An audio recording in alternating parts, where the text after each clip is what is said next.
Hello everyone. तो कैसे हैं आप लोग? उम्मीद है कि आप लोग बहुत अच्छे होंगे और अपने काम में व्यस्त होंगे। आज जो है हम लोग डाटा स्ट्रक्चर का प्रैक्टिस सेट 3 देखेंगे। पिछले प्रैक्टिस सेट में हम लोग सेट 2 और सेट 1 का प्रैक्टिस सेट कर चुके थे। अगर आप लोग नहीं देखे तो आप लोग प्ले लिस्ट में जाके देख सकते हैं। और आप लोग को अगर मेरा चैनल पसंद आता है तो लाइक शेयर एंड सब्सक्राइब करें। तो अब जो है हम लोग क्वेश्चन नंबर 1 पे चलते हैं। क्वेश्चन नंबर 1 में है, which of the following statement is incorrect? इनमें से कौन सा स्टेटमेंट जो है इनकरेक्ट है? तो ए में बोल रहा है postfix expression operands are followed by operator. Postfix operation operator use value to their right. Postfix operator use value to their left. Prefix operator use value to their right. तो इसका जो correct answer है option number B, क्योंकि ये जो है गलत है। पोस्ट फिक्स ऑपरेटर्स जो है अपना value use their value use value to their left होगा, ना कि राइट होगा। ये सब पोस्ट फिक्स ऑपरेटर के बारे में सही है। और प्रीफिक्स में जो है ये अपना वैल्यू राइट में, ये अपना यूज करता है वैल्यू को राइट पे। तो इस तरह से इसका correct answer option number B हो जाएगा। अब हम लोग क्वेश्चन नंबर 2 पे चलते हैं। क्वेश्चन नंबर 2 में इस तरह से कोड दिया है, बोल रहा है कि what does following Java code do. तो इस तरह से ये कोड दिया हुआ है, बोल रहा है ये जावा कोड क्या करेगा, क्या रीड करेगा। ए में बोला इन क्यू करेगा, आउटपुट देगा, डी क्यू आउटपुट देगा, रिटर्न द लास्ट एलिमेंट या रिटर्न द फर्स्ट एलिमेंट। यहाँ हम लोग जहाँ तक देखते हैं ऑब्जेक्ट में है लिया गया है, में क्यू का फ्रंट लिया गया है और यहाँ रिटर्न कर रहा है इसको। तो इस तरह से इस अकॉर्डिंग स्टेटमेंट के अकॉर्डिंग इसका जो correct answer option number D हो जाएगा, रिटर्न द फ्रंट एलिमेंट। अब हम लोग क्वेश्चन नंबर 3 पे चलते हैं। अगर आप लोग को नहीं समझ में आता है, ठीक नीचे क्वेश्चन का एक्सप्लेनेशन दिया रहता है, आप लोग इसको पढ़ के अच्छे से अपना कॉन्सेप्ट क्लियर कर सकते हैं। तो अब जो हम लोग क्वेश्चन नंबर 3 में चलते हैं, what is the functionality of the following piece of code. इसका फंक्शनलिटी क्या है, ये नीचे दिए गए पीस ऑफ कोड का। तो इस तरह से दिया है, क्यू इज एम्प्टी दिया है, उसके बाद head get next get next get एली गेट सेट नेक्स्ट डप और काउंट माइनस माइनस हो गया और रिटर्न करेगा इक्वल। देखते हैं इसमें ऑप्शन क्या क्या दिया है। ऑप्शन इस तरह से दिया है, delete the second element in the last. B में बोल रहा है delete but not delete the first element in the last. Return but not delete the second element in the last list. Sorry list दिया है last में, delete the first element in the last. इसका जो correct answer हो जाएगा operation option number D हो जाएगा। ये डिलीट करेगा लिस्ट का फर्स्ट एलिमेंट। अब हम लोग क्वेश्चन नंबर 4 पे चलते हैं। क्वेश्चन नंबर 4 में जो बोल रहा है, क्या बोल रहा है देखते हैं।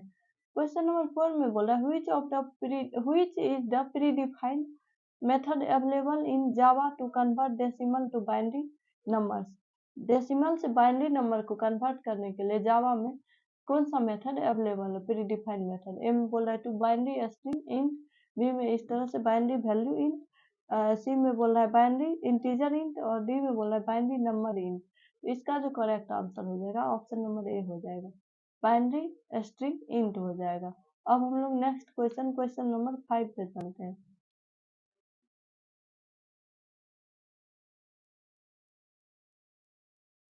क्वेश्चन नंबर 5 में अगेन इस तरह से प्रीफिक्स नोटेशन दिया है, what would be given equation.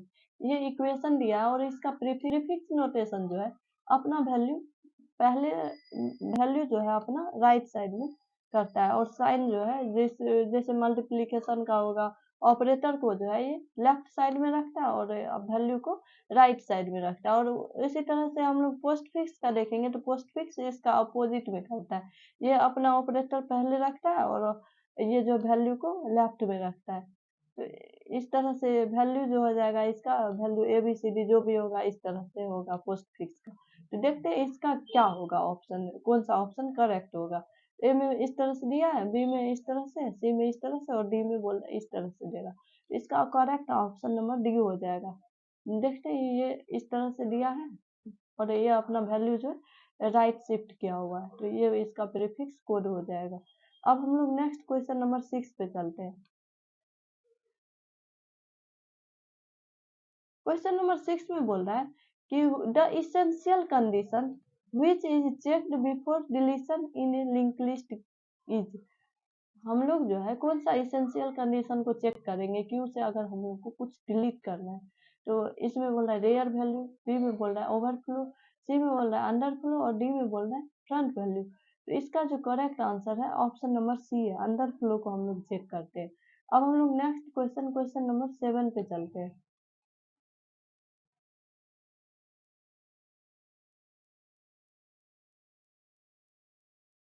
Question number 7 में थोड़ा लॉन्ग क्वेश्चन दिया है, फिर भी देखते हैं क्या दिया है। यू हैव 2 जार, बोल रहा है कि आपके पास 2 जार है।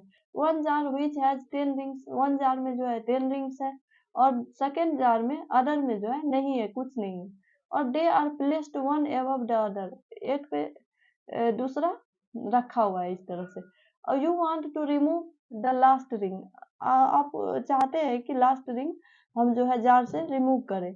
और मर जो है सेकेंड जार जो है ये वीक है, कमजोर है। अब बोल रहा है कि वो मतलब सेकेंड जार कमजोर है तो उसमें आप लोग स्वाभाविक है नहीं रख सकते, can not be use to store rings for a long time.